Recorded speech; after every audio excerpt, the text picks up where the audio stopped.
ప్రజలందరూ మట్టి వినాయకుని పూజిద్దామని రామచంద్రాపురం మండలం తహసీల్దార్ మధుసూదన్ రావు పిలుపునిచ్చారు. సోమవారం మీడియాతో ఆయన మాట్లాడుతూ రాయల చెరువులో నిమజ్జనం కోసం తిరుపతి నుంచి ఊరేగింపుగా వస్తారని అందుకు ప్రత్యేక ఏర్పాట్లు చేస్తున్నట్లు చెప్పారు. రామచంద్రాపురం ప్రజలకు విజ్ఞప్తి. రామచంద్రాపురం మండలంలో రాబోయే వినాయక చవితిని అందరూ కూడా ఘనంగా జరుపుకోవాలి.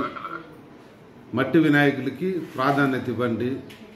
నిమజ్జనం చేసేటప్పుడు తగు జాగ్రత్తలు తీసుకోవాల్సిందిగా కోరుచున్నాము. అలాగే మనకు నిమజ్జనం సంబంధించి రాయల చెరువులో ఎక్కువ పెద్ద పెద్ద విగ్రహాలతో రావడం జరుగుతుంది కాబట్టి రాయల చెరువు పరిధిలో ఈసారి ఖచ్చితమైనటువంటి పోలీసు నిబంధనలతో మాత్రమే నిమజ్జన కార్యక్రమం అనేది ఉంటుంది. ఈ విషయంగా మనకు రెవెన్యూ డివిజనల్ అధికారి వారి ఆధ్వర్యంలో ఆల్ మండల స్టాఫ్తో పాటు మీటింగ్ జరగడం జరిగింది. కాబట్టి అందరూ కూడా ఆర్భాటాలు లాంటివి, డీజే ప్రోగ్రాం లాంటివి కాకుండా మంచి భక్తి ప్రవృత్తులతో వినాయక చవితిని ఎలాంటి సమస్యలు లేకుండా అందరూ కూడా ఆనందంగా జరుపుకోవాలని తహసీల్దార్కి తగు జాగ్రత్తలు కూడా తీసుకోవాలని చిన్న చిన్న ఈ కరెంటు వైర్లు లాంటివి కూడా ఎలక్ట్రిసిటీ వాళ్ళు కూడా చెప్పడం జరిగింది. కాబట్టి ఎక్కువగా ఆర్భాటం లేకుండా మట్టి వినాయకుడిని పూజించి ఎలాంటి ఇబ్బందులు లేకుండా చేసుకుని వినాయక పండుగ జరుపుకోవాలని ఈ సందర్భంగా కోరుచున్నాను. నమస్కారం.